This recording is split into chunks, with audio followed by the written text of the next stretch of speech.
ਜਨ ਮਾਨੈ।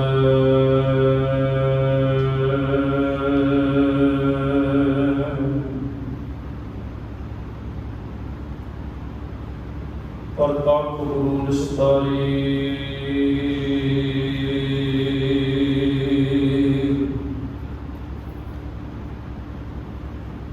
ਸਤਿਨਾਮ ਵਾਹਿਗੁਰੂ ਸਾਹਿਬ ਜੀ। ਸਾਰਗ ਮਹਲਾ ਪੰਜਵਾਂ। ਸਿਮਰਨ ਰਾਮ ਕੋ ਇੱਕ ਨਾਮ, ਪਲ ਮਲ ਭਗਤ ਹੋਏ ਜਿਨ ਅੰਤਰ।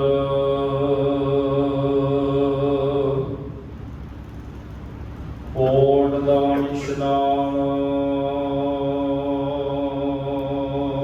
ਰਹਾਉ। ਆਣ ਜਾਰ ਬ੍ਰਿਥਾ ਸ਼ਰਮ ਘਾਲਤ।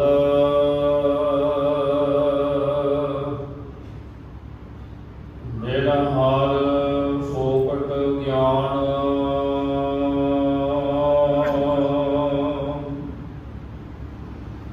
ਜਨਮ ਮਰਨ ਸੰਕਟ ਤੇ ਛੂਟੈ।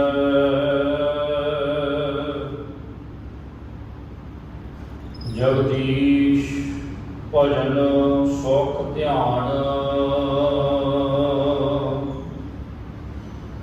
ਤੇਰੀ ਸ਼ਰਨ ਪੂਰਨ ਸੋਤ ਸਾਗਰ।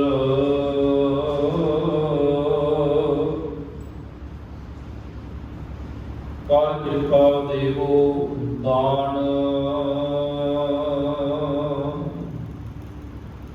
ਸਿਮਰ ਸਿਮਰ ਨਾਨਕ ਪ੍ਰਭ ਜੀਵੈ। ਦਿਨ ਸਜਾਏ ਅਭਮਾਨ। ਤੇਰੀ ਸ਼ਰਨ ਪੂਰਨ ਸੁਖ ਸਾਗਰ।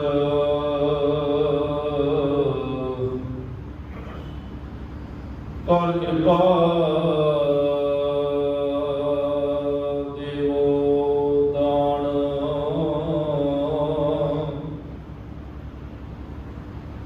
ਸਿਮਰ ਸਿਮਰ ਨਾਨਕ ਪ੍ਰਭ ਜੀਵੈ।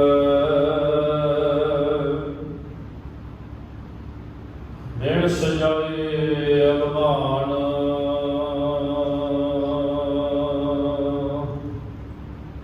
ਪਰਮ ਸਨਮਾਨ ਰੂਪ ਜੁਗੋ ਜੋਗਰ ਦਾਨ ਸ਼ਬਦ ਸ਼ਕਰ ਤਖਤ ਦੇ ਮਾਲਕ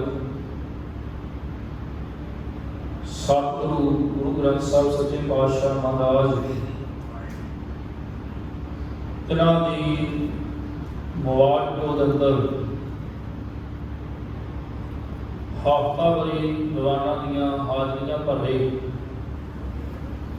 ਆਦ ਸਤਿਕਾਰਯੋਗ ਸੰਗੀ ਜਨੋ ਔਵਡ ਭਾਗੇ ਹਨ। ਜਿਸ ਪਾਵਨ ਸ਼ਬਦ ਦਾ ਪਾਠ ਆਪ ਜੀ ਨੇ ਗਾਇਨ ਰੂਪ ਦੇ ਵਿੱਚ ਸ਼ਰਵਣ ਕੀਤਾ ਹੈ, ਇਹ ਪਾਵਨ ਸ਼ਬਦ ਸ਼ਹੀਦਾਂ ਦੇ ਸਤਿਕਾਰ ਦੇ ਪੰਜ ਪਾਤਸ਼ਾਹ ਗੁਰਦੇਵ ਗੁਰੂ ਅਰਜਨ ਸਾਹਿਬ ਸੱਚੇ ਪਾਤਸ਼ਾਹ ਮਹਾਰਾਜ ਤਿਨਾਂ ਦੀ ਮੁਬਾਰਕ ਰਸਨਾ ਤੋਂ ਉਚਾਰਨ ਕੀਤਾ ਹੋਇਆ ਰਾਗ ਸਾਰੰਗ ਮਹਲਾ ਪੰਜਵਾਂ। ਗੁਰੂ ਗ੍ਰੰਥ ਸਾਹਿਬ ਸੱਚੇ ਪਾਤਸ਼ਾਹ ਜੀ ਦੇ 1221 ਨੰਬਰ ਅੰਕ ਦੇ ਸਵੈਮਾਨ। ਆਓ ਚੱਲ ਰਹੀ ਲੜੀਵਾਰ ਕਥਾ ਵਿਚਾਰ ਦੀ ਅੰਤਾ ਕਰਨ ਤੋਂ ਪਹਿਲਾਂ ਆਪਸ ਵਿੱਚ ਪਾਈਏ ਗੁਰਫਤਿਹ ਦੀ ਸਾਂਝ।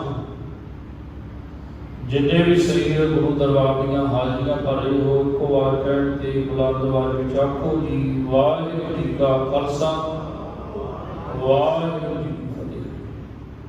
ਸਾਰਗ ਮਹਲਾ ਪੰਜਵਾਂ। ਸਿਮਰਨ ਰਾਮ ਕੋ ਇੱਕ ਨਾਮ।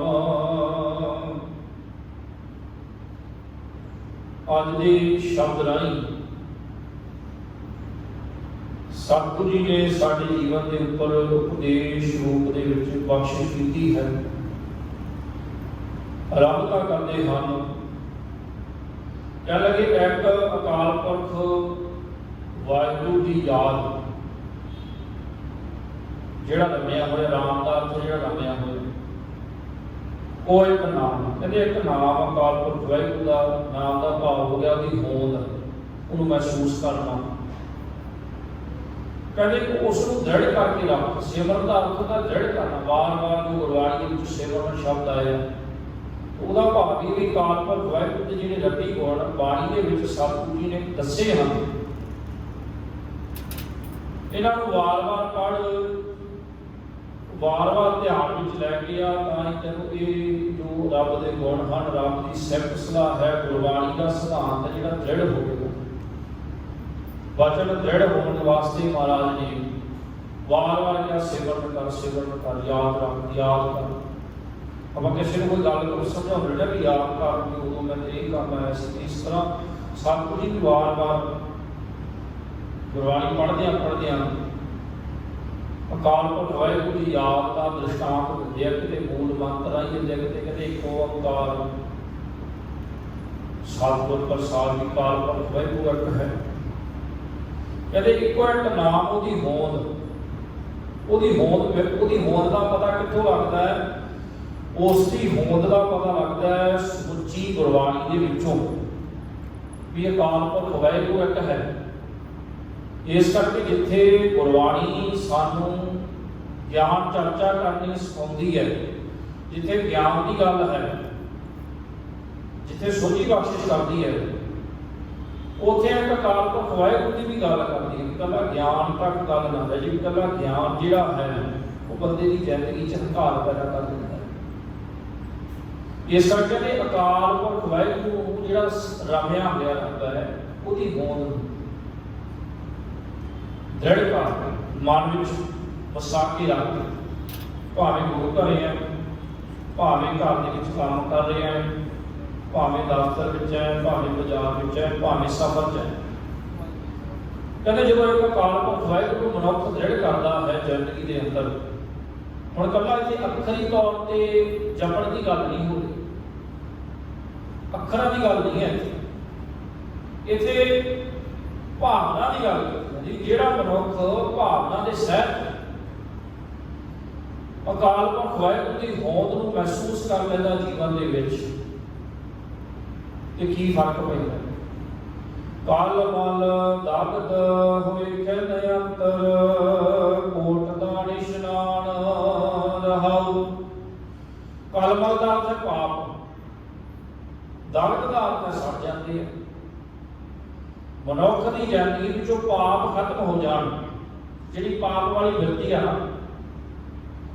ਉਹ ਬੰਦੇ ਦੇ ਵਾਰ-ਵਾਰ ਜ਼ੋਰ ਪਾਉਂਦੀ ਹੈ। ਬਾਣੀ ਪੜ੍ਹਦਿਆਂ ਵੀ ਆਉਂਦਾ ਹੈ ਗੁਰੂ ਘਰੇ ਬੈਠਿਆਂ ਵੀ ਕਿਤੇ ਆਪਾਂ ਬੈਠੇ ਆ ਕਿਤੇ ਵੈਲੀ ਦਾ ਖਿਆਲ ਆ ਗਿਆ ਕਈ ਵਾਰੀ ਤਾਂ ਬੰਦਾ ਜਿਹੜਾ ਆਪਣੇ ਅੰਦਰ ਵੈਰ ਭਾਵਨਾ ਚੁੱਕ ਕੇ ਬੈਠਾ ਕਿਸੇ ਵੀ ਪਾਸੇ ਤੇ ਕਈ ਵਾਰੀ ਇਰਾਦਿਆਂ ਵਿੱਚ ਵੀ ਕਤਲ ਕਰ ਦਿੰਦਾ ਉਹਦੇ ਇਰਾਦੇ ਇਹਨਾਂ ਦੇ ਬਣਦੇ ਨੂੰ ਮਹਿਸੂਸ ਕਰਿਓ ਕਈ ਵਾਰੀ ਤੁਸੀਂ ਇਸ ਨੂੰ ਮਹਿਸੂਸ ਕਰੋਗੇ ਜਦੋਂ ਵੈਰ ਭਾਵਨਾ ਪੈਦਾ ਹੁੰਦੀ ਹੈ ਜਿਹਨੂੰ ਮਹਾਰਾਜ ਨੇ ਕਿਹਾ ਜਪ ਧਾਰੇ ਕੋਈ ਵੈਰ ਹੀ ਨਹੀਂ ਕਾਬਲ ਨਹੀਂ ਚੱਲਣਾ ਹੀ ਜਿਹਦੀ ਜਦੋਂ ਵੈਰ ਭਾਵਨਾ ਕਿਸੇ ਦੇ ਪ੍ਰਤੀ ਹੁੰਦੀ ਹੈ ਨਾ ਤੇ ਬੰਦਾ ਇਰਾਦਿਆਂ ਵਿੱਚ ਉਹਨੂੰ ਮਾਰ ਦਿੰਦਾ ਇਰਾਦੇ ਦੇ ਨਾਲ ਮਾਰ ਦਿੰਦਾ ਦੇਖਦਾ ਇਹ ਹੈ ਪਾਪ। ਹੁਣ ਮਹਾਰਾਜ ਕਹਿੰਦੇ ਅੰਦਰ ਜਿਹੜੇ ਪਾਪ ਹੈ ਜਿਹੜਾ ਇਰਾਦੇ ਵਿੱਚ ਸੁਰਤ ਵਿੱਚ ਕਤਲ ਲੈ ਕੇ ਬੈਠਾ ਹੈ ਕਹਿੰਦੇ ਕਾਲਮਲ ਇਹ ਪਾਪ ਦਾਗਦ ਦਾ ਅਰਥ ਹੈ ਸੜ ਜਾਂਦੇ ਆ ਅਕਾਲ ਪੁਰਖ ਵਾਹਿਗੁਰੂ ਯਾਦ ਕਰੇਗਾ ਤੇ ਇਹ ਪਾਪ ਵਾਲੀ ਬਿਰਤੀ ਤੇਰੀ ਕਹਿੰਦੇ ਖਿਣ ਅੰਤਰ ਖਿਣ ਦੇ ਵਿੱਚ ਉਹ ਗੁਰਬਾਣੀ ਦੇ ਵਿੱਚ ਕਿੰਨੀ ਤਾਕਤ ਹੈ। ਜਦੋਂ ਸੱਜਣ ਠਾਕੁਰ ਨੂੰ ਕੀ ਕਰਦਾ ਸੀ ਬੰਦਿਆਂ ਨੂੰ ਮਾਰਦਾ ਸੀ ਕੀ ਕਰਦਾ ਸੀ ਮਾਰਦਾ ਸੀ ਨਾ ਮਹਾਰਾਜ ਨੇ ਸ਼ਬਦ ਦਾਨ ਦਾ ਖੇਲ ਵਿੱਚ ਪਲਟ ਗਈ ਜਾਂਦੀ ਪ੍ਰੈਕਟੀਕਲ ਰੂਪ ਗੁਰਬਾਣੀ ਦੇ ਵਿੱਚ ਇਹ ਸਮਾਤਾ ਹੈ ਤਾਕਤ ਸੱਜਣ ਨੇ ਸੁਣੀ ਸੱਜਣ ਸ੍ਰੀ ਨਾਲ ਮੈਂ ਚੱਲਦੇ ਚੱਲ ਨਾਲ ਚਲਾ ਜਿੱਥੇ ਲਿਖਾ ਮੰਗੇ ਉੱਥੇ ਖੜੇ ਦਸਾਂ कि मन दे विच झूठ है, अंदर सुरत इरादा कतल दा लैके बैठा है गुरु नानक साहब जी के प्रति। तो जो शब्द सुनिया सतगुर दे बुखार मैनूं ते सड़ गया पाप अंदर ही सड़ता। गुरबाणी अंदरले पापां नूं बाहर नहीं प्रगट होण दिंदी, अंदर ही खत्म कर दिंदी। क्योंकि जे ये पाप बाहर होणगे ते फिर ही संसार दे विच समाज दे विच अपराध पैदा होंदा है, संसार दे विच कतल होंदे है, कतलो गात होंदी है, अपराध पैदा होंदा है। ये गुरबाणी की ताकत है। मनुख के अंदर अपराध करने का जदों भी ख्याल उठता है तो ये महाराज कहते कि कालपुरख वाहिगुरू अपनी जिंदगी में दृढ़ करके रखेगा, भरोसा रखेगा, जो वो महसूस करेगा कि तेरे अंदर ये पाप नहीं पैदा होंगे, तेरे अंदर बकारा के खुरने नहीं पैदा होंगे, पाप वाली मत भी पैदा होगी, पर कालपुरख वाहिगुरू का नाम गुरबाणी का उपदेश अंदरले पापों को अंदर ही साड़ी जाता, अंदर ही खत्म कर दिंदा, बाहर नहीं पैदा होंगे। यह गुरबाणी की काम कहते खिंड दे विच ये भी समा लगता है। जे गुरबाणी मनुख की जिंदगी च वरतदी ना कि संसार दे विच तां एक उदाहरण पढ़े किसी को 6 साल की कैद होती है, किसी को उम्र भर की कैद होती है, भी उन्होंने एहसास कराया जाता कि तू ये अपराध किया है, भी उसकी मत को बदलने की कोशिश की जाती, कितने साल लग जाते हैं। फिर भी ये पक्का नहीं है कि बंदा बदल जाए। कई जेल चो आके सुधर जाते, कोई होर बिगड़ जाती है, पक्का नहीं है कि उनकी मत बदल जाए। पर गुरबाणी उपदेश से महाराज गारंटी दिंदे हैं कि जी ये गुरबाणी का उपदेश है जिस वस गया, गुरबाणी के उपदेशों में जो कालपुरख वाहिगुरू को महसूस कर लिया, कहते तेरे पाप अंदर ही सड़ जाने। जिवें सज्जन के सड़ के अंदर ही खत्म हो गए, जिवें भूमिए चोर का पाप खत्म हो गया, जिवें विधि जान का पाप अंदर ही सड़ गया। इस तरह गुरबाणी के उपदेश मनुख के अंदर पापां वाली वृत्ति जो उठती है उन्होंने अंदर ही दबा देती, अंदर ही खत्म कर देती। होए खिंड ते कहते खिना खिंड दे अंदरों कहते कोट दान इशनान, कहते कितना फल है। लोग कहते सी करोड़ भी दान, करोड़ा दान लोग दान करते सी, इशनान करते सी भी पाप खत्म हो जाए, क्योंकि पिछे भावना तो यही है।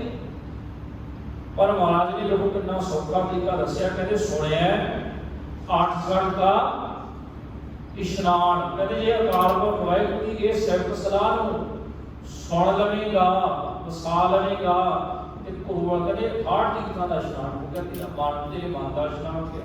कहते महाराज ने कहा सुने मौके सलाह मान, कहते जे अकाल पुरख वाहिगुरू के नाम नूं इस गुरबाणी नूं मन का अर्थ है बंदे जीवन वाला भी सुन ले, ਉਹਦਾ जीवन भी सोहना हो जाता।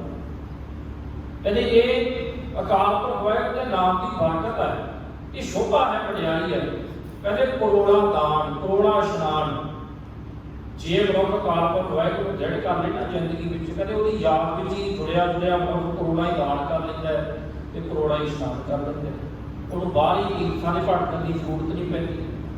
नाले बाहरी तीर्थ जिहड़े है वो बंदे के मन की अवस्था को नहीं बदलते, कदे भी नहीं बदल सकते। ये गुरबाणी उपदेश ही है जिहड़ा मनुख के मन की दशा को बदल सकता है, मां पापी मन को परोपकारी बना सकता है। ते दान किहड़ा फिर मनुख के अंदर अकाल पुरख वाहिगुरू के नाम का दान है, जिहड़ा फिर वो आप भी जपदा है, होरां नूं भी जपाउंदा है। दान उसका दान सोहना बन जाता है। रहाओ कहते ये बरकतां नाम के विचों मिलती हैं, गुरबाणी विचों मिलती हैं। जे पाप खत्म हो जाए, जे साडी सुरत बदल जाए, से सच्चाई का भी सुरत साडी परोपकारी बने, तो ये गुरबाणी अभ्यास के नाल ही इदां होना है। गुरबाणी की तपस्या गौरसिख ने करनी, जिवें आपां पढ़दे हैं जप तप संजम धर्म ना कमाया, सेवा साधना जानिया हर लाया। जप किहदा करना, शब्द का करना, ते तप सेवा का, संजम ज्ञान इंद्रियां नूं कर्म इंद्रियां नूं विषय विकार तो रोकण का करना है। तो हुण महाराज कहते भी जे एक अकाल पुरख वाहिगुरू नूं दृढ़ नहीं कीता, पहलां तां क्या ना भी कर लिया ते आप मिलूगा, पाप खत्म हो जाणगे, इशनान अंदर का इशनान हो जाना, अंदर साफ हो जाऊगा, फुरनियां तो रहित हो जाऊगा, विषय विकार तो खत्म हो जाणगे। कहते जे ना कीता फिर महाराज कहते आप होना की होना है, आण जंजाल ਬ੍ਰਿਥਾ ਸ਼ਰਮ ਘਾਲਤ, ਬਿਨ ਹਰ ਫੋਕਟ ਗਿਆਨ। ਆਨ ਜੰਜਾਲ ਕਦੇ ਹੋਰ ਜੰਜਾਲ ਬ੍ਰਿਥਾ, ਕਦੇ ਹੋਰ ਜੰਜਾਲ ਫਾਲ। ਬ੍ਰਿਥਾ ਦਾ ਅਰਥ ਹੈ ਵਾਧੂ, ਫਾਲਤੂ। ਕਹਿੰਦੇ ਨਾਮ ਤੋਂ ਬਿਨਾ ਮਨੁੱਖ ਜਿੰਨੀ ਵੀ ਮਾਇਆ ਦੀ ਦੌੜ ਭੱਜ ਕਰਦਾ ਹੈ, ਉਹ ਭਾਵੇਂ ਆਤਮਕ ਹੈ, ਉਹ ਭਾਵੇਂ ਸਰੀਰ ਹੈ। ਕਹਿੰਦੇ ਇਹ ਜਿਹੜੀ ਦੌੜ ਭੱਜ ਹੈ ਨਾ, ਅਕਾਲ ਪੁਰਖ ਵਾਹਿਗੁਰੂ ਦੇ ਨਾਮ ਤੋਂ ਬਿਨਾ, ਇਹ ਕਹਿੰਦੇ ਸਾਰੀ ਫੋਕਟ ਹੈ। ਜੇ ਅਕਾਲ ਪੁਰਖ ਵਾਹਿਗੁਰੂ ਦਾ ਅੰਦਰ ਅਹਿਸਾਸ ਨਹੀਂ ਪੈਦਾ ਹੋਇਆ, ਫੋਕਟ ਗਿਆਨ, ਕਹਿੰਦੇ ਉਹ ਗਿਆਨ ਵੀ ਕਿਸੇ ਕੰਮ ਦਾ ਨਹੀਂ। ਜੇ ਅੰਦਰ ਅਕਾਲ ਪੁਰਖ ਵਾਹਿਗੁਰੂ ਦ੍ਰਿੜ ਨਹੀਂ ਕੀਤਾ, ਜਿਵੇਂ ਗਿਆਨ ਆਪਾਂ ਕਈ ਵਾਰੀ ਕਹਿੰਦੇ ਨਾ ਵੀ ਫਲਾਣੇ ਬੰਦੇ ਨੂੰ ਇੰਨੀ ਬਾਣੀ ਆਉਂਦੀ ਹੈ, ਉਹਨੂੰ ਇੰਨੀ ਬਾਣੀ ਕੰਠ ਹੈ। ਤੇ ਮਾਫ ਕਰ ਦਿਓ ਜੇ ਬਾਣੀ, ਦੇਖੋ ਜਿਹੜੇ ਧਾਰਮਿਕ ਵੇਦ ਆ ਨਾ, ਜਦੋਂ ਮਹਾਰਾਜ ਗੁਰੂ ਨਾਨਕ ਸਾਹਿਬ ਸੱਚੇ ਪਾਤਸ਼ਾਹ ਜੀ ਕਸ਼ਮੀਰ ਦੌਰੇ ਤੇ ਗਏ ਆ, ਬ੍ਰਹਮ ਦਾ ਨੂੰ ਬੜਾ ਕੁਝ ਯਾਦ ਸੀ। ਅੱਲਾ ਯਾਦ ਕਰਨਾ ਨਹੀਂ, ਯਾਦ ਕਰਨ ਦੇ ਨਾਲ ਥੋੜੀ ਜ਼ਿੰਦਗੀ ਬਦਲਦੀ ਹੈ ਵੀ ਬਾਣੀ ਕੰਠ ਕਰਨੀ ਨਹੀਂ। ਜਦੋਂ ਤੱਕ ਅੰਦਰ ਨਹੀਂ ਵਸੀ ਤੇ ਫਿਰ ਉਹ ਗਿਆਨ ਵੀ ਕਿਸੇ ਕੰਮ ਦਾ ਨਹੀਂ ਹੈ। ਜੇ ਮਹਾਰਾਜ ਨੇ ਕਹਿੰਦਾ ਗੱਲੀ ਅਸੀਂ ਚੰਗੀਆਂ ਅਚਾਰੀ ਬੁਰੀਆਂ, ਮਨੋ ਸ਼ੁੱਧਾ ਕਾਲੀਆਂ, ਬਾਹਰ ਚਿੱਟੜੀਆਂ ਚਿੱਟੀਆਂ, ਵੀ ਅੰਦਰੋਂ ਦਾ ਕਾਲੇ, ਅੰਦਰ ਦਾ ਕਾਲਾਪਨ ਗਿਆਨ ਨਹੀਂ ਹੈ। ਇਸ ਕਰਕੇ ਚਲੋ ਜਨਮ ਵੀ ਸੋਹਣੀ ਗੱਲ ਹੈ, ਬਾਣੀ ਯਾਦ ਆ ਬੰਦੇ ਨੂੰ, ਪਰ ਗੁਰਬਾਣੀ ਹਿਰਦੇ ਤੱਕ ਪਹੁੰਚੇ। ਇੱਥੋਂ ਤੱਕ ਨਾ ਜਿਵੇਂ ਬੜਾ ਕੁਝ ਯਾਦ ਹੈ, ਬੜਾ ਕੁਝ ਯਾਦ ਸੀ, ਸਿੱਧਾ ਨੂੰ ਬੜਾ ਕੁਝ ਯਾਦ ਸੀ। ਜਿਨ੍ਹਾਂ ਪੰਡਤਾਂ ਦੇ ਨਾਲ ਮਹਾਰਾਜ ਨੇ ਵਿਚਾਰ ਗੋਟੀਆਂ ਕੀਤੀਆਂ, ਉਹਨਾਂ ਨੂੰ ਵੀ ਬੜਾ ਕੁਝ ਯਾਦ ਸੀ। ਯਾਦ ਕਰਨ ਦੇ ਨਾਲ ਥੋੜੀ ਗੱਲ ਬਣਦੀ ਹੈ।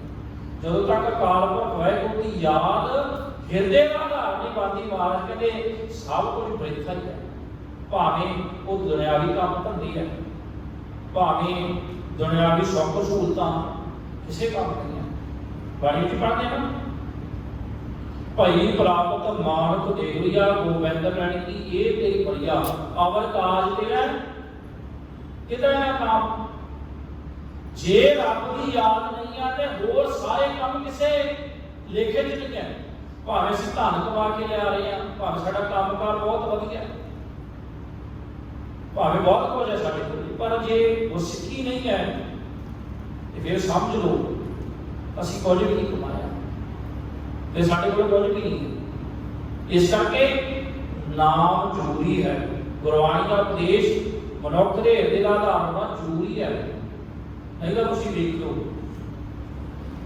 ਬੱਚੇ ਸਾਡੇ ਹੱਥੋਂ ਨਿਕਲ ਗਏ, ਚਲੋ ਜਿਨ੍ਹਾਂ ਦੇ ਭਾਈ ਨੂੰ ਮੰਨਦੇ ਆ, ਕਿਹੜੇ ਚਾਰ ਸਤਿਕਾਰ ਲੋਕ ਹੈ, ਉਹਨਾਂ ਦੇ ਮਾਤਾ ਪਿਤਾ ਜਿਨ੍ਹਾਂ ਚੰਗੇ ਸੰਸਕਾਰ ਦਿੱਤੇ, ਤੇ ਨਹੀਂ ਤਾਂ ਬੱਚੇ ਹੱਥੋਂ ਨਿਕਲ ਗਏ, ਆਪਣੀਆਂ ਮਨਮਾਨੀਆਂ ਕਹਿਣਾ ਵੀ ਮੰਨਦੇ, ਪੈਸਾ ਬਹੁਤ ਕੁਝ ਕਮਾ ਲਿਆ ਬੰਦੇ ਨੇ ਅਦਰ ਸਟੇਟਾਂ ਚ ਆ ਕੇ, ਪਰ ਬੱਚੇ ਗੁਰਸਿੱਖੀ ਤੋਂ ਦੂਰ ਹੋ ਗਏ, ਪੰਜਾਬੀ ਤੋਂ ਦੂਰ ਹੋ ਗਏ, ਗੁਰਬਾਣੀ ਤੋਂ ਦੂਰ ਹੋ ਗਏ, ਗੁਰੂ ਘਰ ਤੋਂ ਦੂਰ ਹੋ ਗਏ।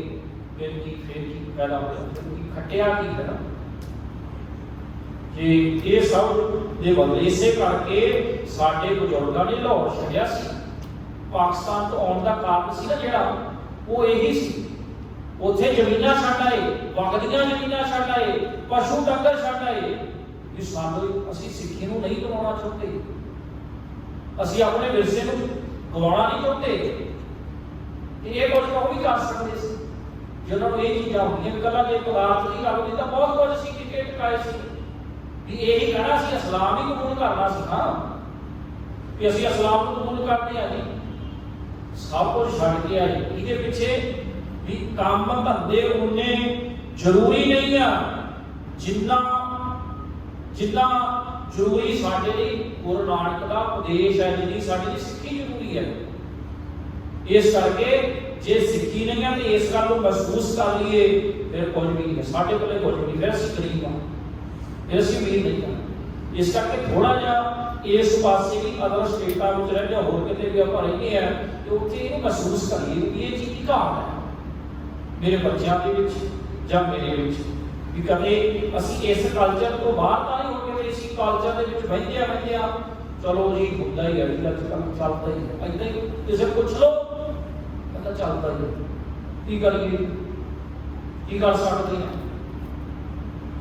ਇਹ ਹਾਰੇ ਹੋਈਆਂ ਨਿਸ਼ਾਨੀਆਂ ये सोच बना ली, चलो कोई गल नहीं कुछ नहीं होता। फिर की हो गया, साडे बच्चे ने होर मत च जाके आनंद कारज का, फिर की हो गया, वो साडा कल्चर बदल गया। जे होर मत विचों साडे घरे नूं बहु आउंदी हो, फिर वो टलियां खड़काउण वाली हो जाऊगी, फिर वो गुरबाणी पढ़ के लिखी जाऊगी। जे साडे बच्चा कोई आ गई जाके किसी होर किते, पूरे का पूरा कल्चर बदल जाता है। ते बहुत वड्डा ये साडा कौमी तौर ते नुकसान है, ਜਿਹੜੀ ਸਿੱਖੀ ਲਈ ਆਪਣਾ ਆਪਾ ਵਰ ਕੇ ਤੇ ਅਸੀਂ ਇਹਨੂੰ ਕਹਿੰਦੇ ਜੀ ਕੋਈ ਗੱਲ ਨਹੀਂ। ਇਸ ਕਰਕੇ ਮਹਾਰਾਜ ਕਹਿੰਦੇ ਜੇ ਰੱਬ ਦਾ ਨਾਮ ਨਹੀਂ ਹੈ, ਗੁਰਬਾਣੀ ਦਾ ਉਪਦੇਸ਼ ਨਹੀਂ ਹੈ, ਤੇ ਜਿੰਨਾ ਕੁਝ ਬੰਦਿਆ ਸਵੇਰ ਤੋਂ ਲੈ ਕੇ ਲੱਗਾ ਹੈ 24 ਘੰਟੇ ਕੰਮ ਕਰਨ, ਫਿਰ ਬ੍ਰਿਥਾ ਸ਼ਰਮ ਘਾਟ ਨਾਮ ਤੋਂ ਬਿਨਾ, ਕਹਿੰਦੇ ਇਹ ਸਾਰਾ ਸ਼ਰਮ ਕੀਤੀ ਹੋਈ ਮਿਹਨਤ ਕਮਾਇਆ ਹੋਇਆ ਪੈਸਾ ਕਹਿੰਦੇ ਸਭ ਇਹ ਫੋਕਟ ਹੈ, ਕਿਸੇ ਕੰਮ ਦੀ ਫੋਕਟ ਗਿਆ। ਜੇ ਰੱਬ ਜੇ ਹਿਰਦੇ ਵਿੱਚ ਵਸਿਆ ਨਹੀਂ ਹੈ ਤੇ ਫਿਰ ਕੱਲਾ ਗਿਆਨ ਦੀਆਂ ਗੱਲਾਂ ਕਰਨ ਦੇ ਨਾਲ ਵੀ ਫਰਕ ਪੈਣਾ।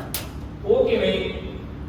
ਬਹੁਤੀ ਵਾਰੀ ਤਾਂ ਸੁਣਿਆ ਵੀ ਗੁਰੂ ਗ੍ਰੰਥ ਸਾਹਿਬ ਜੀ ਦੁਨੀਆ ਦੇ ਸਭ ਤੋਂ ਸਰਵੋਤਮ ਗ੍ਰੰਥ ਕਿਹਾ ਜਾਂਦਾ ਹੈ।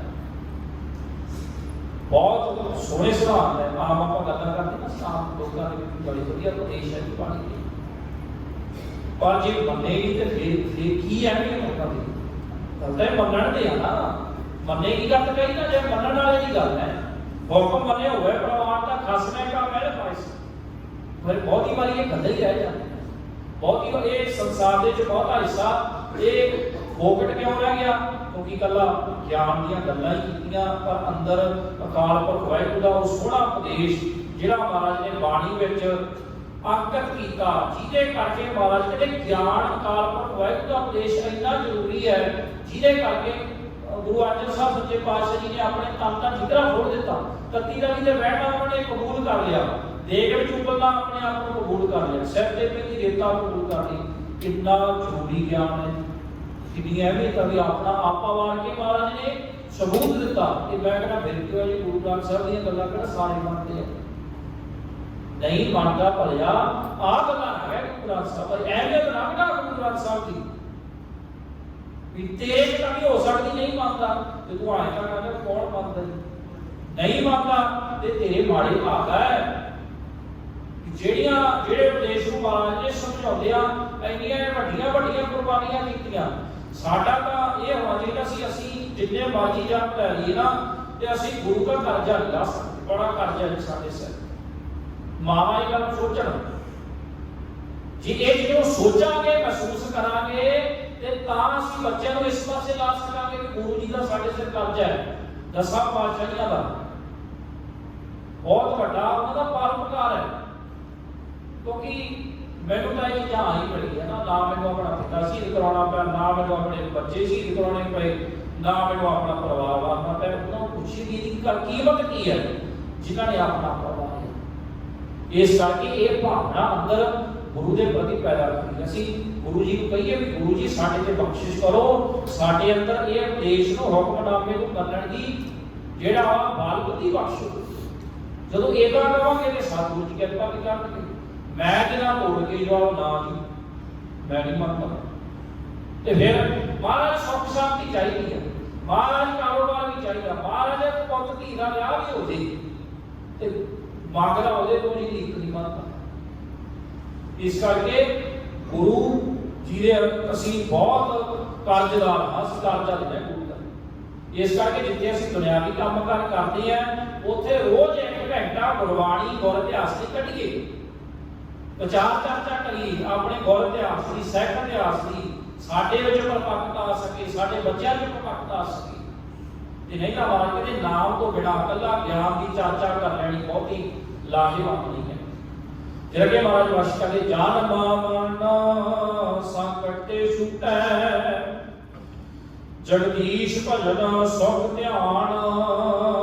ਕਹਿੰਦੇ ਜੰਮਣ ਮਰਨ ਦਾ ਸੰਕਟ, ਜੰਮਣ ਮਰਨਾ ਕਹਿੰਦੇ ਇਹ ਸੰਕਟ ਤੋਂ ਬੰਦਾ ਛੁੱਟ ਜਾਂਦਾ ਹੈ।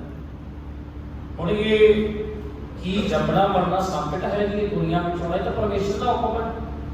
ਜੰਮਣ ਮਰਨਾ ਹੁਕਮ ਹੈ, ਸੰਕਟ ਥੋੜੀ ਹੈ। पर इन्हू बढ़ा दिता गया। ये संकट है। संकट किहड़ा? जदों बंदा विकारां विच मरदा जांदा उहनूं संकट किहा। ਉਹਦੇ ਲਈ ਮਹਾਰਾਜ ਨੇ ਕਿਹਾ ਜਪਿਓ ਜਿਨ ਅਰਜਨ ਦੇਵ ਗੁਰੂ ਫਿਰ ਸੰਕਟ ਜੋਨ ਗਰਭ ਨਾ ਆਇਓ। ਹੁਣ ਜੰਮਣਾ ਕਦੋਂ ਸੰਕਟ ਹੈ? ਜਨਮ। ਜੇਕਰ ਜਨਮ ਗੁਰੂ ਦੇ ਲੇਖੇ ਲੱਗ ਜੇ ਫਿਰ ਤਾਂ ਕੌਮ ਕਹਿੰਦੀ ਜੰਮਣਾ ਵੀ ਸਫਲ ਹੈ। ਜੇ ਮੌਤ ਕੌਮ ਦੇ ਲੇਖੇ ਹੋ ਜੇ ਤੇ ਫਿਰ ਮਰਨਾ ਵੀ ਸੰਕਟ ਨਹੀਂ ਹੈ। ਤੇ ਜੇ ਗੁਰੂ ਤੋਂ ਬੇਵਕੂਫ ਹੋ ਕੇ ਜੰਮੇ ਜਾਂ ਜੀਵਨ ਬੀਤਿਆ ਫਿਰ ਉਹ ਜਨਮ ਵੀ ਸੰਕਟ ਹੈ। ਆਪ ਵੀ ਸੰਕਟ 'ਚ ਪੈਂਦਾ ਹੈ, ਲੋਕਾਂ ਨੂੰ ਵੀ ਪਾਉਂਦਾ। ਕਿਵੇਂ? ਦੁਨੀਆ ਦੀ ਉਦਾਹਰਨ ਲੈ ਲਓ। ਸ਼ੁਰੂਆਤ ਵਿੱਚ ਗੁਰੂ ਤੋਂ ਟੁੱਟੇ ਹੋਏ ਨੌਜਵਾਨ ਬੱਚੇ ਬੱਚੀਆਂ ਮੈਂ ਆਪਣੀ ਮਰਜ਼ੀ ਨਾਲ ਉੱਥੇ ਵਿਆਹ ਕਰਾਉਣਾ ਨਹੀਂ ਕਰਨਾ ਤੇ ਮੈਂ ਫਾਹਾ ਲੈ ਜੂ। ਹੁੰਦਾ ਕਿ ਨਹੀਂ ਹੁੰਦਾ? ਹੁੰਦਾ ਹੈ ਇਹਦਾ। ਫਿਰ ਜਦੋਂ ਬੰਦਾ ਏਦਾਂ ਦਾ ਮਰਦਾ ਤੇ ਉਹ ਸੰਕਟ ਪੈਦਾ ਕਰਦਾ ਕਿਹਨਾਂ ਲਈ? ਆਪਣੇ ਪਰਿਵਾਰ ਲਈ ਤੇ ਸਮਾਜ ਲਈ। ਕਿਉਂਕਿ ਸਮਾਜ ਨੂੰ ਉਹਦੇ ਤੋਂ ਕਿਹੜੀ ਚੰਗੀ ਸਿੱਖਿਆ ਥੋੜੀ ਮਿਲਣੀ, ਕੋਈ ਮਾੜੀ ਮਿਲਣੀ ਹੈ ਨਾ। ਵੀ ਇਹ ਮਾੜਾ ਕੰਮ ਕੀਤਾ ਨਹੀਂ ਹੋਣਾ ਚਾਹੀਦਾ ਸੀ। ਹੁਣ ਵੇਖੋ ਕੱਲ ਬਾਬਾ ਜੁਝਾਰ ਸਿੰਘ ਜੀ ਦਾ ਜਨਮ ਦਿਨ ਸੀ ਤੇ ਉਹਨਾਂ ਦਾ ਜੰਮਣਾ ਵੀ ਸਫਲ ਗਿਣਿਆ ਗਿਆ। ਕਿਵੇਂ? ਕਿਉਂਕਿ ਉਹਨਾਂ ਦੀ ਜਵਾਨੀ ਕੌਮ ਦੇ ਲੇਖੇ ਲੱਗੀ। ਕੌਮ ਦੇ ਲਈ ਆਪਣਾ ਆਪਾ ਵਾਰਿਆ ਉਹਨਾਂ ਨੇ। ਉਹਨਾਂ ਦਾ ਆਉਣਾ ਵੀ ਸਫਲ ਹੈ ਤੇ ਉਹਨਾਂ ਦਾ ਮਰਨਾ ਵੀ ਸਫਲ ਹੈ। ਜਿਵੇਂ ਭਾਈ ਸਤਵੰਤ ਸਿੰਘ, ਬਿਆਨ ਸਿੰਘ, ਉਹਨਾਂ ਦਾ ਉਹ ਮਾਵਾਂ ਧੰਨ ਜਿਨ੍ਹਾਂ ਨੇ ਆਪਣੇ ਪੁੱਤਰਾਂ ਨੂੰ ਜਨਮ ਦਿੱਤਾ, ਐਸੇ ਯੋਧਿਆਂ ਜਿਨ੍ਹਾਂ ਨੇ ਕੀਰਤੀ ਦਾ ਫਲ ਵਧਾਇਆ। ਫਿਰ ਉਦੋਂ ਅੱਗੇ ਹੋਰ ਵੇਖ ਲਓ, ਭਾਈ ਸਤਵੰਤ ਸਿੰਘ ਦੀ ਘਰ ਦੀ ਰਿਸ਼ਤਾ ਹੋ ਗਿਆ ਉਹਦਾ ਤੇ ਆਨੰਦ ਕਾਰਜ ਨਹੀਂ ਹੋਇਆ। ਆਨੰਦ ਕਾਰਜ ਤੋਂ ਪਹਿਲਾਂ ਫਾਂਸੀ ਹੋ ਗਈ ਤੇ ਉਹਦੀ ਘਰ ਦੀ ਨੇ ਬੀਬੀ ਸੁਰਿੰਦਰ ਕੌਰ ਨੇ ਫੋਟੋ ਨਾਲ ਹੀ ਲਾਵਾ ਲੈ ਲਿਆ। ਕਿੰਨੀ ਕਹਿ ਲਓ ਉੱਚੇ ਸੁੱਚੇ ਜੀਵਨ ਵਾਲੀ ਇਸਤਰੀ ਹੋਵੇਗੀ, ਕਿੰਨਾ ਉਹਦਾ ਵਿਸ਼ਵਾਸ ਹੋਵੇਗਾ। ਉਹਨਾਂ ਦਾ ਜੰਮਣਾ ਵੀ ਸਫਲ ਜਿਹੜੇ ਗੁਰੂ ਨਾਲ ਜੁੜ ਗਏ। ਸਾਡਾ ਜਨਮ ਵੀ ਤਾਂ ਸਫਲ ਤੇ ਸਾਡਾ ਮਰਨਾ ਵੀ। ਤੇ ਜੇ ਆਹੀ ਕੰਮ 'ਚ ਮੈਂ ਉਹਦੇ ਨਾਲ ਵਿਆਹ ਕਰਾਉਂਦੇ ਆ, ਕੋਈ ਜ਼ਿੰਦਗੀ ਹੈ? ਇਹ ਮਨੋਰਥ ਥੋੜੀ ਹੈ ਸਾਡਾ। ਇਹਦਾ ਇੱਕ ਵਾਸਨਾ ਵਾ, ਸਰੀਰਾਂ ਦੀ ਵਾਸਨਾ। ਇਹ ਚੀਜ਼ ਤੋਂ ਬਾਹਰ ਨਿਕਲੋਗੇ ਬਹੁਤ ਭੈੜਾ ਭੂਤ ਜਿਹੜਾ ਵਾ ਲੋਕਾਂ ਨੂੰ ਚਿੰਬੜ ਚੁੱਕਿਆ ਤੇ ਬਹੁਤ ਜ਼ਿਆਦਾ ਕੰਮ ਕਰਨ ਦੇ ਪਿੱਛੇ ਰੋਲ ਕਿਹਦਾ ਹੈ? ਮੋਬਾਈਲ ਫੋਨ ਦਾ ਹੀ ਹੈ। ਬਸ ਮੋਬਾਈਲ ਫੋਨ ਤੋਂ ਨਕਲੀ ਫਰੈਂਡ ਬਣਾ ਲਏ ਆ, ਅਸਲੀ ਛੱਡ ਦਿੰਦੇ ਆ। ਜਿੱਦਣ ਹਸਪਤਾਲ ਦੇ ਬੈੱਡ ਤੇ ਪੈ ਗਏ ਨਾ ਉਧਰ ਫੇਸਬੁੱਕ ਵਾਲੇ ਨੇ ਬਾਹਰ ਆ ਕੇ ਹਾਲ ਚਾਲ ਪੁੱਛਣਾ। ਉਧਰ ਚਾਚੇ ਤਾਏ ਜਿਹੜੇ ਭਰਾ ਭੈਣ ਭਰਾ ਉਹਨਾਂ ਨੇ ਕੰਮ ਹੋਣਾ। ਇਸ ਕਰਕੇ ਜੰਮਣਾ ਸੰਕਟ ਨਹੀਂ ਆ ਉਹਨਾਂ ਦਾ, ਜਿਹੜੇ ਅਕਾਲ ਪੁਰਖ ਵਾਹਿਗੁਰੂ ਨਾਲ ਜੁੜ ਗਏ, ਜਿਨ੍ਹਾਂ ਦੀਆਂ ਜਵਾਨੀਆਂ। ਇਸ ਕਰਕੇ ਜਿੰਨਾ ਹੋ ਸਕੇ ਜਵਾਨੀ ਗੁਰੂ ਵਾਲੇ ਰਾਹ ਤੇ ਤੁਰੇ, ਸੇਵਾ ਵਾਲੇ ਰਾਹ ਤੇ ਤੁਰੇ, ਬਾਣੀ ਵਾਲੇ ਰਾਹ ਤੇ ਤੁਰੇ ਤੇ ਇਹ ਜਵਾਨੀ ਵੀ ਸਫਲ ਹੈ। ਨਹੀਂ ਤਾਂ ਇਦਾਂ ਮਰਦੀਆਂ ਜਵਾਨੀਆਂ ਨੂੰ ਕੋਈ ਅਹਿਮੀਅਤ ਨਹੀਂ ਹੈ। ਜੇ ਮਰਨਾ ਹੈ ਤੇ ਚੰਗਾ ਕੰਮ ਕਰਕੇ ਕਰੋ, ਜਿਹਦੇ ਨਾਲ ਕੌਮ ਦਾ ਸਹਿ ਉੱਚਾ ਹੋਵੇ, ਜਿਹਦੇ ਨਾਲ ਕੌਮ ਦਾ ਭਲਾ ਹੋਵੇ। ਤੇ ਫਿਰ ਮਰਨਾ ਵੀ ਸੰਕਟ ਹੈ। ਤੇ ਕਈ ਵਾਰੀ ਮਾਤਾ ਕਹਿੰਦੇ ਆ ਜਦੋਂ ਬੰਦਾ ਕੋਈ ਮਾੜੇ ਕੰਮ ਕਰਦਾ ਹੈ ਫਿਰ ਕਹਿੰਦੇ ਤੇਰੇ ਨਾਲੋਂ ਤਾਂ ਮੈਂ ਤੈਨੂੰ ਜਾਪਦੀ ਹੋਈ ਨਾ ਇਹੋ ਜਿਹੀ ਤੂੰ ਇਦਾਂ ਕਹਿੰਦੇ ਨਾ। ਮਾਂ ਗੁੱਸ ਕਿੱਦਾਂ ਇੱਕ ਹੌਂਗਾ ਭਰ ਕੇ ਅੰਦਰੋਂ ਇਹ ਗੱਲ ਆ ਗਈ, ਕਹਿਣਾ ਸੌਖਾ ਨਹੀਂ ਤਾਂ ਮਾਂ ਵਾਸਤੇ। ਇਹ ਕਹਿੰਦੇ ਜਦੋਂ ਮਾੜੇ ਕੰਮ ਹੋਏਗੀ ਤਾਂ ਫਿਰ ਤੇਰੇ ਜੰਮਣ ਦਾ ਕੀ ਲਾਭ ਹੋਇਆ? ਫਿਰ ਜੰਮਣਾ ਵੀ ਸੰਕਟ ਆਉਣਾ ਤਾਂ। ਤੇ ਜਿਹਨਾਂ ਦਾ ਮਨ ਜਿਹੜੇ ਕੌਮੀ ਹਿੱਤਾਂ ਲਈ ਮਰ ਗਏ, ਕੌਮ ਲਈ ਆਪਣਾ ਆਪਾ ਵਾਰ ਗਏ, ਕਹਿੰਦੇ ਉਹਨਾਂ ਨੂੰ ਕੌਮ ਸਿਜਦਾ ਕਰਦੀ ਹੈ, ਯਾਦ ਕਰਦੀ ਹੈ। ਜਿਸ ਦਿਨ ਭਾਈ ਸਤਵੰਤ ਸਿੰਘ ਨੂੰ ਫਾਂਸੀ ਹੋਈ ਤੇ ਉਹਦੇ ਪਿਤਾ ਨੂੰ ਸਤਵੰਤ ਸਿੰਘ ਨੇ ਪਹਿਲੇ ਕਹਿ ਦਿੱਤਾ ਸੀ ਤੁਸੀਂ ਚਕਾਲੇ ਲਾਉਣੀ, ਚਕਾਲੇ ਲੈ ਸੀ ਉਸ ਬਜ਼ੁਰਗ ਨੇ, ਬਾਪੂ ਤੋਂ ਲੋਕ ਸਿੰਘ ਹੋਣਾ। ਉਸ ਵੇਲੇ ਦੇ ਹਾਲਾਤ ਵਾਹ ਨੇ। ਇਹ ਆਪਣਾ ਦਾ ਮਰਨਾ ਵੀ ਸਫਲ ਹੈ। ਇਸ ਕਰਕੇ ਗੁਰੂ ਨਾਲ ਜੁੜਾਂਗੇ ਸਾਡਾ ਆਇਆ ਵੀ ਸਫਲ ਹੋ ਜਾਊਗਾ, ਗੁਰੂ ਨਾਲ ਜੁੜਾਂਗੇ ਤੇ ਸਾਡਾ ਮਰਨਾ ਵੀ ਸਫਲ ਹੋ ਜਾਊਗਾ। ਕਿਉਂਕਿ ਕੌਮ ਦੇ ਲੇਖੇ, ਕੌਮ ਦੇ ਲਈ ਜੰਮਿਆ, ਕੌਮ ਲਈ ਮਰਿਆ, ਕਿੰਨੀ ਕੌਮ ਦੀ ਜ਼ਿੰਦਗੀ ਹੋਰ ਸਫਲਦੀ ਹੈ, ਭਲਾ ਹੁੰਦਾ। ਸੰਕਟ ਤੇ ਛੁੱਟ ਹੈ, ਕਹਿੰਦੇ ਇਹ ਸੰਕਟ ਤੇ ਛੁੱਟ ਜਾਂਦਾ ਹੈ। ਜਗਦੀਸ਼ ਭਜਨ ਸੁਖ ਧਿਆਨ, ਜਦੋਂ ਮਨੁੱਖ ਦਾ ਧਿਆਨ ਅਕਾਲ ਪੁਰਖ ਵਾਹਿਗੁਰੂ ਦੇ ਭਜਨ ਵੱਲ ਹੋ ਜਾਂਦਾ ਹੈ, ਉਹਦੀ ਯਾਦ ਵੱਲ ਹੋ ਜਾਂਦਾ, ਫਿਰ ਸੁਖ ਧਿਆਨ ਵਿੱਚ ਸਾਡੇ ਬੱਚਿਆਂ ਦੀ ਧਿਆਨ ਵਿੱਚ ਸੁਰਤ ਵਿੱਚ ਗੁਰਬਾਣੀ ਗੂੰਜੇ, ਫਿਰ ਧਿਆਨ ਵਧੀਆ ਹੋ ਸਕਦਾ ਹੈ। ਗੁਰਦਾਸਪੁਰ ਦੇ ਵਿੱਚ ਇੱਕ ਪਿੰਡ ਹੈ ਹਰਦਾਨ ਕਰਕੇ, ਤੇ ਉੱਥੇ ਦਰਬਾਰ ਸਾਹਿਬ ਤੋਂ ਲਾਈਵ ਕੀਰਤਨ ਚੱਲਦਾ ਤੇ ਉੱਥੋਂ ਦੇ ਬੱਚੇ ਇਹ ਗੱਲ ਕਹਿੰਦੇ ਜੀ ਅਸੀਂ ਗਾਣੇ ਸੁਣਦੇ ਛੱਡ ਦਿੱਤੇ, ਸਾਨੂੰ ਪਤਾ ਨਹੀਂ ਕੀ ਹੁੰਦਾ। ਸਾਰਾ ਦਿਨ ਉੱਥੇ ਕੀਰਤਨ ਚੱਲਦਾ, ਗਲੀਆਂ ਦੇ ਵਿੱਚ ਸਪੀਕਰ ਲੱਗੇ ਆ, ਸਾਰਾ ਦਿਨ ਕੀਰਤਨ ਪਿੰਡ ਵਾਲੇ ਵੀ ਕਿਤੇ ਵਧੀਆ ਉਪਰਾਲਾ ਹੋ ਗਿਆ ਹੈ। ਇਸ ਕਰਕੇ ਜੇ ਸਾਡਾ ਧਿਆਨ ਗੁਰਬਾਣੀ ਵਾਲੇ ਪਾਸੇ ਆ ਤੇ ਅਸੀਂ ਆ ਸਮਾਜਿਕ ਜਿਹੜੀਆਂ ਬਿਮਾਰੀਆਂ ਜਵਾਨੀ ਨੂੰ ਲੱਗੀਆਂ ਨਸ਼ੇ ਵਿਸ਼ਿਆਂ ਦੀਆਂ ਇਹ ਖਤਮ ਹੋ ਸਕਦੀਆਂ। ਇਹ ਧਿਆਨ ਜਿਹੜਾ ਨਾ ਮੀਡੀਆ ਸਾਡਾ ਵਾਰ-ਵਾਰ ਭਟਕਾਉਂਦਾ ਹੈ, ਕਿਉਂਕਿ ਉਹ ਸਾਡੇ ਅੰਦਰੋਂ ਸਿੱਖੀ ਸਿਧਾਂਤ ਦਾ ਖਤਮ ਨਹੀਂ ਕਰ ਸਕਿਆ। ਇਸ ਕਰਕੇ ਕਿਤੇ ਫਿਲਮਾਂ ਰਾਹੀਂ, ਕਿਤੇ ਨਾਟਕਾਂ ਰਾਹੀਂ, ਕਿਤੇ ਲੜਕੀਆਂ ਨੂੰ ਉਹਨਾਂ ਦੇ ਪ੍ਰਦਰਸ਼ਨ ਕਰਾ ਕੇ ਉਹਨਾਂ ਨੂੰ ਅਵਾਰਡ ਦਿੱਤੇ ਜਾਂਦੇ। ਕਿਉਂ ਦਿੱਤੇ ਜਾਂਦੇ ਆ? ਵੀ ਜਵਾਨੀ ਨੂੰ ਇਸ ਪਾਸੇ ਲਿਆਂਦਾ ਜਾਵੇ, ਕੌਮ ਦੇ ਅੰਦਰੋਂ ਸਿੱਖ ਹੋਣ ਦੀ ਜਿਹੜੀ ਉਮੀਦ ਆ ਖਤਮ ਕੀਤੀ ਜਾਵੇ। ਇਦਾਂ ਹੀ ਕੀਤਾ ਜਾ ਰਿਹਾ ਤੇ ਸਾਨੂੰ ਲੱਗਦਾ ਇਹ ਬਹੁਤ ਵੱਡਾ ਕੰਮ ਹੈ। ਕੋਈ ਵੱਡਾ ਕੰਮ ਨਹੀਂ ਹੈ। ਇਹ ਚੀਜ਼ਾਂ ਜਾਣ ਬੁੱਝ ਕੇ ਕੀਤੀਆਂ ਜਾਂਦੀਆਂ ਨੇ। ਇਸ ਕਰਕੇ ਜੇ ਅੰਦਰ ਕਾਲਪੁਰਖ ਵਾਹਿਗੁਰੂ ਦਾ ਧਿਆਨ ਆਵੇ ਤੇ ਉਹਦੇ ਲਈ ਗੁਰਬਾਣੀ ਵਾਲੇ ਪਾਸੇ ਅਸੀਂ ਆਪ ਆਪਣੇ ਬੱਚੇ ਬੱਚੀਆਂ ਦਾ ਧਿਆਨ ਇੱਧਰ ਦਵਾਈਏ, ਕਿਉਂਕਿ ਸਾਹਿਬਜ਼ਾਦਿਆਂ ਦੀਆਂ ਸ਼ਹਾਦਤਾਂ ਸਾਡਾ ਧਿਆਨ ਗੁਰਬਾਣੀ ਵਾਲੇ ਪਾਸੇ ਹੀ ਹੋਣਗੀਆਂ। ਧਿਆਨ ਆਪਣੇ ਕਲਾਮ ਵਾਲੇ ਪਾਸੇ ਰੱਖੀਏ ਜਿਹੜਾ ਸਾਨੂੰ ਗੁਰੂ ਸਾਹਿਬ ਦੀ ਬਖਸ਼ਿਸ਼ ਕਰਦੇ ਆ। ਇਸ ਧਿਆਨ ਵਿੱਚ ਬੜੇ ਸੁੱਖ ਹੈ, ਬੜਾ ਆਨੰਦ ਹੈ, ਤੇ ਨਹੀਂ ਤਾਂ ਜ਼ਿੰਦਗੀ ਦੀਆਂ ਖੁਆਰੀਆਂ ਬੜੀਆਂ। ਇਹ ਕਹਿੰਦੇ ਤੇਰੀ ਸ਼ਰਨਾ ਪੂਰਨ ਸੁਖ ਸਾਗਰ ਕਰ ਕਿਰਪਾ ਦੇਵੋ ਨਾਦਾਨ। ਜਦੋਂ ਕਹਿੰਦੇ ਮਨੁੱਖ ਕਾਲਪੁਰਖ ਵਾਹਿਗੁਰੂ ਨੂੰ ਮਹਿਸੂਸ ਕਰਦਾ ਹੈ ਤੇ ਫਿਰ ਉਹਦੀ ਸ਼ਰਨ ਵਿੱਚ ਜਾਂਦਾ। ਅਸੀਂ ਸਾਰੇ ਸੰਗਤ ਵਿੱਚ ਆਏ ਆ ਤੇ ਅਸੀਂ ਕਾਲਪੁਰਖ ਵਾਹਿਗੁਰੂ ਦੀ ਸ਼ਰਨ ਵਿੱਚ ਪਹੁੰਚਣ ਲਈ ਉਦਮ ਕੀਤਾ ਵੀ ਅਸੀਂ ਜੁੜ ਸਕੀਏ। ਸ਼ਰਨ ਵਿੱਚ ਆ ਕੇ ਪੂਰਨ ਸੁਖ ਸਾਗਰ ਕੀ ਕਹਿਣਾ? ਸੁੱਖਾਂ ਦਾ ਸਾਗਰ ਕੌਣ ਹੈ? ਕਾਲਪੁਰਖ ਵਾਹਿਗੁਰੂ ਗੁਰੂ ਗ੍ਰੰਥ ਸਾਹਿਬ। ਇਸ ਕਰਕੇ ਕਰ ਕਿਰਪਾ ਦੇਵੋ ਦਾਨ, ਮੈਨੂੰ ਇੱਕ ਦਾਨ ਦਿਓ। ਉਹ ਦਾਨ ਕਿਹੜਾ? ਸਿਮਰ ਸਿਮਰ ਨਾਨਕ ਪ੍ਰਭ ਜੀਵੈ ਬਿਨ ਸਜਾਏ ਅਭਿਮਾਨ। ਕਹਿੰਦੇ ਮੈਨੂੰ ਇਹ ਦਾਨ ਦਿਓ, ਮੈਂ ਕਾਲਪੁਰਖ ਵਾਹਿਗੁਰੂ ਦੇ ਨਾਮ ਨੂੰ ਦ੍ਰਿੜ ਕਰਦਾ ਰਵਾਂ, ਸਿਮਰਦਾ ਰਵਾਂ, ਤੇ ਮੇਰੀ ਇਸ ਕੌਮ ਦੀ ਜ਼ਿੰਦਗੀ ਇਸੇ ਵਿੱਚ ਹੀ ਹੈ। ਕੌਮ ਦੇ ਸਿਧਾਂਤ ਉੱਚੇ ਇਸੇ ਵਿੱਚ ਹੀ ਹੈ। ਜੇ ਨਾਨਕ ਨਾਮ ਮਿਲਿਆ ਤਾਂ ਜੀਵਾ, ਤਾਂ ਜ਼ਿੰਦਗੀ ਹੈ। ਨਹੀਂ ਤਾਂ ਜੀਣਾ ਨਹੀਂ, ਮਹਾਰਾਜ ਨੇ ਉਹਨੂੰ ਵੀ ਜੀਣਾ ਨਹੀਂ ਕਿਹਾ ਜੇ ਆਤਮਿਕ ਤੌਰ ਤੇ ਮਨੁੱਖ ਜਿਉਂਦਾ। ਸੋ ਇਹ ਦਾਨ ਮੰਗਣਾ ਕਿਹਦਾ? ਕਾਲਪੁਰਖ ਵਾਹਿਗੁਰੂ ਦੇ ਨਾਮ ਦਾ ਵੀ ਸਾਨੂੰ ਮਹਾਰਾਜ ਗੁਰਸਿੱਖੀ ਜੀਵਨ ਦਿਓ। ਤੁਸੀਂ ਬੜਾ ਕੁਝ ਦੇ ਦਿੱਤਾ, ਕੱਲਾ 24 ਘੰਟੇ ਧਨ ਪਦਾਰਥ ਨਾ ਮੰਗਦੇ ਰਹੀਏ ਵੀ ਆਹ ਕੰਮ ਹੋ ਜੇ, ਆਹ ਕੰਮ ਹੋ ਜੇ। ਗੁਰੂ ਕੋਲੋਂ ਗੁਰਸਿੱਖੀ ਜੀਵਨ ਬੱਚੇ ਬੱਚੀਆਂ ਵੀ ਮੰਗਣ, ਸਾਡੇ ਬਜ਼ੁਰਗ ਵੀ ਮੰਗਣ, ਕਿਉਂਕਿ ਇਹ ਦਾਤ ਬਹੁਤ ਜ਼ਰੂਰੀ ਹੈ। ਨਾਮ ਤੋਂ ਬਿਨਾਂ ਬਾਕੀ ਕੋਈ ਵੀ ਚੀਜ਼ ਹੈ ਉਹ ਅਹਿਮੀਅਤ ਨਹੀਂ ਰੱਖਦੀ। ਇਸ ਕਰਕੇ ਜਿੱਥੇ ਨਾਮ ਆ ਗਿਆ, ਕਾਲਪੁਰਖ ਵਾਹਿਗੁਰੂ ਦਾ ਨਾਮ ਆ ਗਿਆ, ਉੱਥੇ ਸਾਰੀਆਂ ਚੀਜ਼ਾਂ ਆਪਣੇ ਆਪ ਆ ਜਾਣੀਆਂ। ਜੋ ਮਕਸਦ ਹੈ ਸਾਡਾ ਉਹ ਸਿੱਖੀ ਜੀਵਨ ਨੂੰ ਦ੍ਰਿੜ ਕਰਨਾ ਹੈ। ਸਿੱਖੀ ਕਦਰਾਂ ਕੀਮਤਾਂ ਵਿੱਚ ਅਸੀਂ ਆਪ ਵੀ ਜਿਉਣਾ, ਸਾਡੇ ਬੱਚੇ ਵੀ ਗੁਰਬਾਣੀ ਦੀ ਛਾਂ ਵਿੱਚ ਪਾਲ ਸਕਣ, ਵੱਡੇ ਹੋ ਸਕਣ, ਜਵਾਨ ਹੋ ਸਕਣ।